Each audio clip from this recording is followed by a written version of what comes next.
Te invito a leer la Biblia en un año. Hola amigos de Siguiendo a Jesucristo, mi nombre es Javier Murillo y vamos a continuar con la lectura del libro de Isaías, del capítulo 36 al capítulo 38. Isaías capítulo 36. En el año 14 del reinado de Ezequías, Sennaquerib, rey de Asiria, atacó las ciudades fortificadas de Judá y las conquistó. Entonces el rey de Asiria mandó a su jefe de Estado Mayor desde Laquis con un enorme ejército para enfrentar al rey de Ezequías en Jerusalén. Los asirios tomaron posición de la batalla junto al acueducto que vierte el agua en el estanque superior, cerca del camino que lleva al campo donde lavan telas. Estos son los funcionarios que salieron a unirse con ellos: Eliaquim, hijo de Hilcías, administrador del palacio; Sebna, secretario de la corte; y Joa, hijo de Asaf, historiador del reinado. Entonces, el jefe de Estado Mayor del rey de Asiria les dijo que le transmitiesen a Ezequías el siguiente mensaje: el gran rey de Asiria dice, ¿en qué confías que te da tanta seguridad?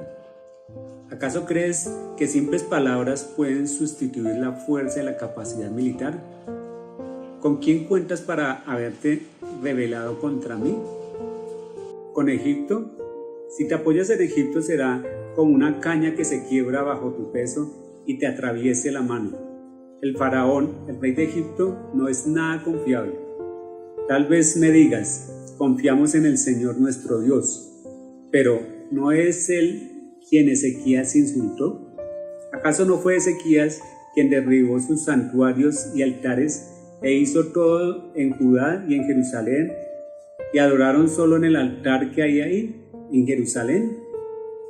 Se me ocurre una idea: llega a un acuerdo con mi amo, el rey de Asiria, y yo te daré 2000 caballos, si es que puedes contar con esa cantidad de hombres para que los monte. Con tu pequeño ejército, ¿cómo se te ocurre desafiar siquiera al contingente más débil de las tropas de mi amo? Aunque contaras con la ayuda de los carros de guerra y sus conductores de Egipto. Es más, ¿crees que hemos invalidado tu tierra sin la dirección del Señor? El Señor mismo nos dijo, ataquen esta tierra y destruyan. Entonces tanto Eliaquim como Sabna y Joa le dijeron al jefe del Estado Mayor de Asiria, por favor, háblanos en arameo porque lo entendemos bien. No hables en hebreo porque oirán la gente que está sobre las murallas. Pero el jefe del Estado Mayor de Sennaquerib respondió, ¿ustedes creen que mi amo les envió este mensaje solo a ustedes y a su amo? Él quiere que todos los habitantes lo oigan, porque cuando sitiemos esta ciudad, ellos sufrirán junto con ustedes. Tendrán tanta hambre y tanta sed que comerán su propio excremento y beberán su propia orina. Después el jefe del Estado Mayor se puso de pie y gritó en hebreo a la gente que estaba sobre la muralla. Escuchen este mensaje del gran rey de Asiria. El rey dice lo siguiente: no dejen que Ezequías los engañe, él jamás podrá librarlos. No permitan que hagan confiar que en el Señor diciéndoles, con toda la seguridad, el Señor nos librará. Esta ciudad nunca caerá en manos del rey de Asiria. No escuchen a Ezequías.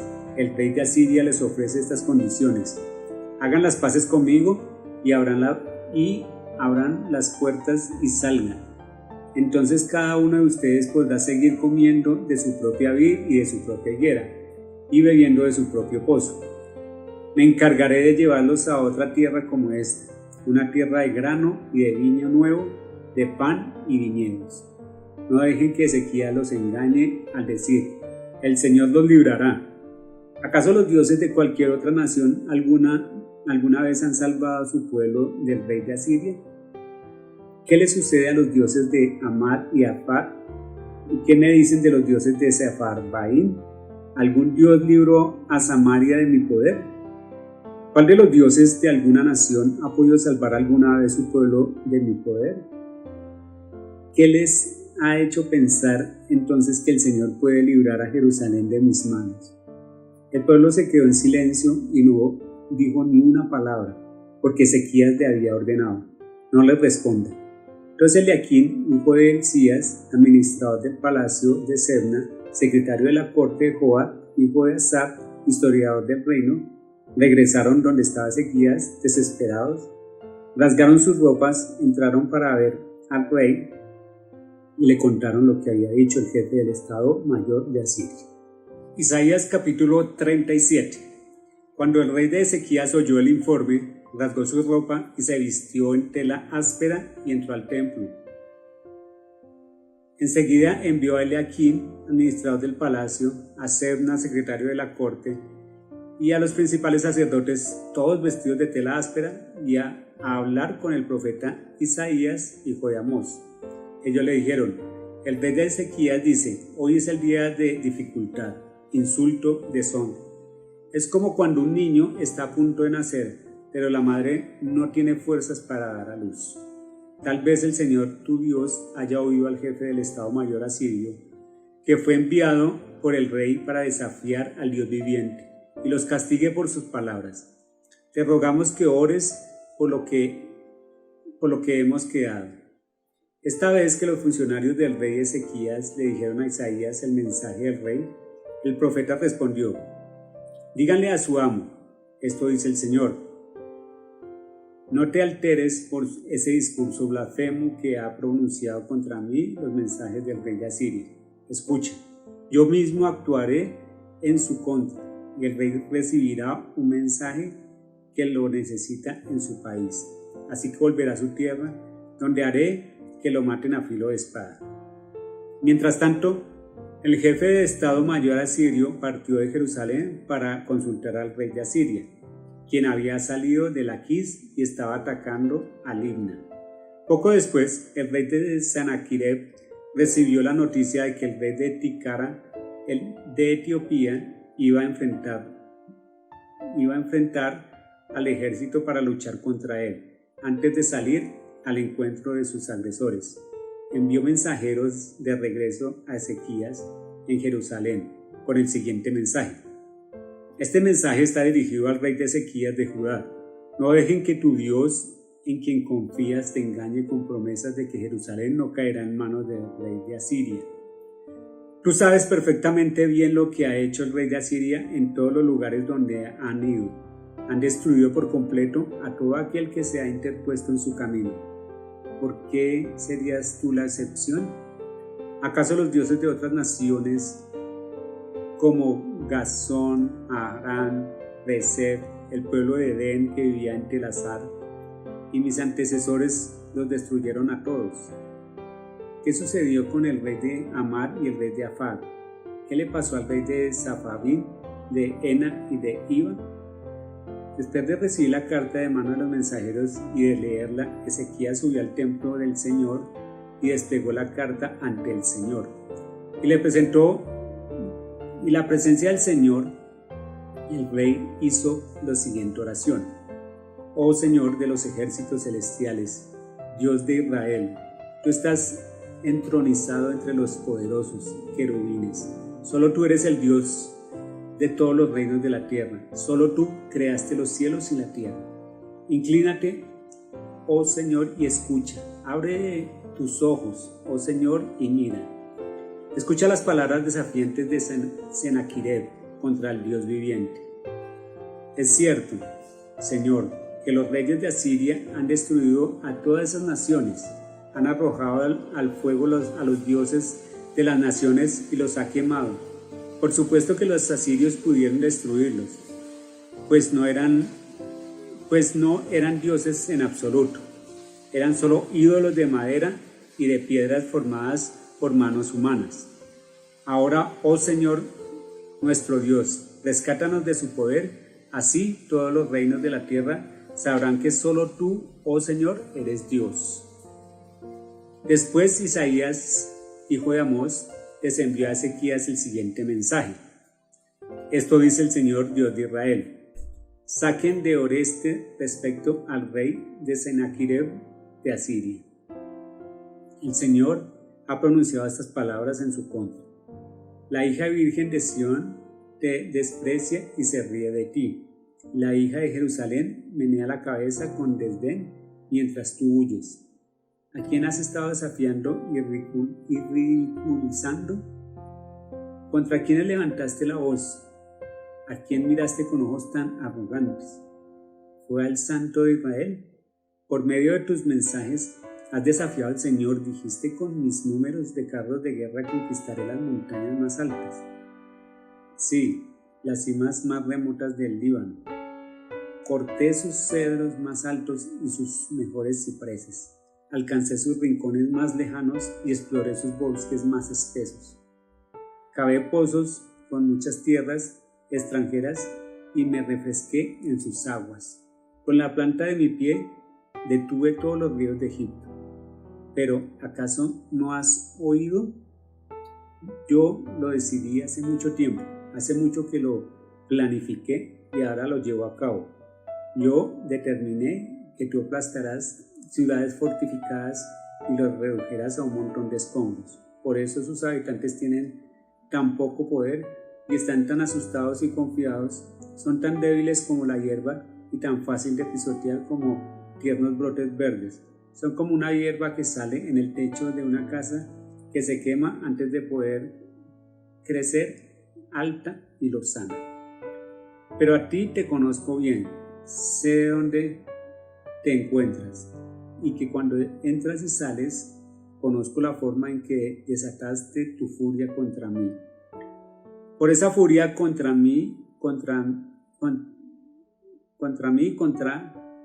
y por tu arrogancia que yo mismo oí, te pondré mi gancho en la nariz y mi freno en la boca. Te haré regresar por el mismo camino donde viniste. Luego Isaías le dijo a Ezequías: esta es la prueba de que es cierto lo que digo. Este año ustedes solo comerán lo que crezca por sí mismo. En el año próximo comerán lo que de eso brote. Sin embargo, el tercer año plantarán cultivos y los cosecharán. Cuidarán de sus viñedos y comerán de sus frutos. Ustedes, los que quedan en Judá, los que han escapado desde los estragos del ataque, echarán raíces en su propio suelo, crecerán y prosperarán. Pues desde Jerusalén se extenderá un remanente de mi pueblo, un grupo de sobrevivientes. Desde el monte Sión, el ferviente compromiso del Señor de los ejércitos celestiales hará que esto suceda. Y esto dice el Señor acerca del rey de Asiria: sus ejércitos no estarán en Jerusalén, ni siquiera lanzarán una sola flecha contra ella. No marcharán fuera de sus puertas con sus escudos, ni levantarán terraplenes entre sus murallas.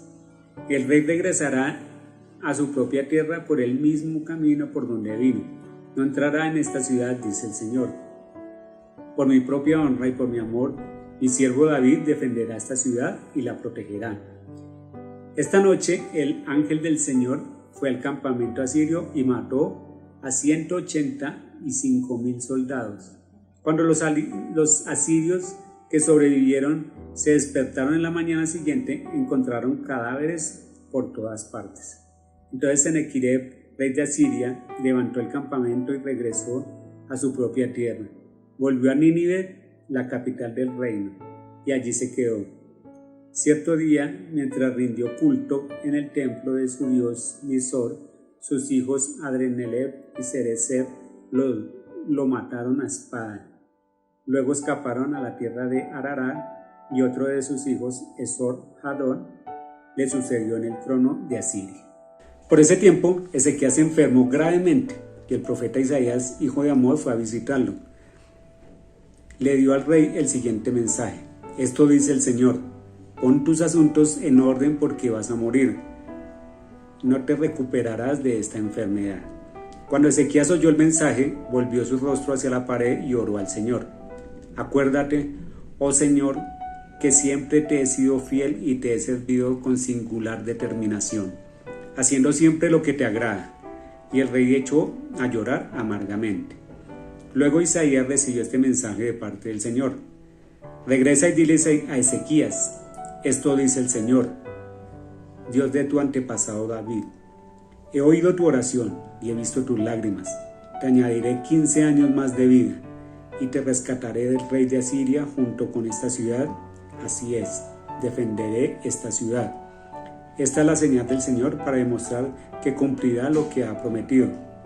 Haré retroceder 10 gradas la sombra del sol en el reloj solar de Acaz. Así que la sombra se movió 10 gradas hacia atrás en el reloj solar. Cuando el rey de Ezequías se recuperó, escribió el siguiente poema. Yo dije, en la flor de mi vida tengo que entrar en el lugar de los muertos. ¿Acaso seré privado del resto de mis sueños? Dije, nunca más veré al Señor Dios en la tierra de los vivos, nunca más veré a mis amigos, ni estaré con los que viven en este mundo. Se me voló la vida como una tienda de pastor en medio de la tormenta. Fue cortada como cuando el tejedor de tela del telar, de repente, mi vida se había acabado. Esperé con paciencia toda la noche, pero me sentía como si unos leones me estuvieran despedazando. De repente mi vida se había acabado. En mi delirio jorjeaba como una golondrina en una grulla, y después gemía como una paloma toscasa. Se me cansaron los ojos de mirar al cielo en busca de ayuda. Estoy en apuros, Señor, ayúdame. Pero, ¿qué podía decir? Pues Él mismo envió esta enfermedad. Ahora caminaré con humildad durante el resto de mis años a causa de esta angustia que he sentido. Señor, tu disciplina es buena, porque lleva a la ciudad, a la vida y a la salud. Tú restauras mi salud y me permites vivir. Sí, esta angustia ha sido buena para mí, porque me has rescatado de la muerte y has perdonado todos mis pecados. Pues los muertos no pueden alabarte, no pueden levantar la voz en alabanza. Los que bajan a la tumba ya no pueden esperar tu fidelidad. Solo los vivos pueden alabarte como yo lo hago hoy. Cada generación le habla de tu fidelidad a la siguiente.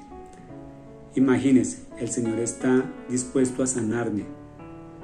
Cantaré sus alabanzas con instrumentos todos los días de mi vida en el templo del Señor. Isaías les había dicho a los siervos de Ezequías, preparen un ungüento con higos y úntele sobre la llaga y Ezequías se recuperará. Ezequías había preguntado, ¿qué señal probará que iré al templo del Señor?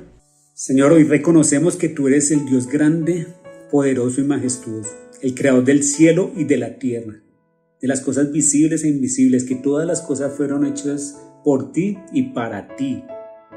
Señor, que esta verdad se revele a nuestras vidas, que entendamos, Señor, que todo gira alrededor tuyo, que tú eres nuestro Señor y por eso nosotros queremos hacer tu voluntad, a pesar de las circunstancias, a pesar de todo lo que vivimos. Tú lo dijiste, Señor, en el mundo tendréis aflicciones, pero confiad, yo he vencido al mundo. Esa es nuestra fe, Señor, que tú venciste al mundo, Señor, y que a pesar de todas las tribulaciones que pasen, Señor, bien, como decía el apóstol Pablo, bien vale la pena sufrir cualquier cosa aquí abajo, Señor, en comparación a la gloria venidera, Señor. Entonces ayúdanos, Señor, ayúdanos que en medio de las pruebas nuestra fe no falle, que podamos, Señor, siempre tener la mirada puesta en ti, en el autor y el consumador de nuestra fe. Te doy gracias, Señor, por tu palabra, porque nos llena, porque nos hace entender, nos hace libre, nos da la vida, nos vivifica, es nuestro alimento, nuestra agua, Señor. Gracias, Señor, gracias porque siempre, Señor, siempre nos das ese sustento, Padre Santo, ese sustento, Señor. Entonces ayúdanos, Señor, ayúdanos cada día, Señor, a vivir la vida, Señor, entendiendo que tú nos regalas, Señor, la vida, la salud. Tú luchas nuestras batallas, que en ti, Señor, lo tenemos todo, tenemos esa plenitud completa. Te doy gracias y oramos en el nombre del Señor Jesucristo. Amén. Te invito a leer la Biblia en un año.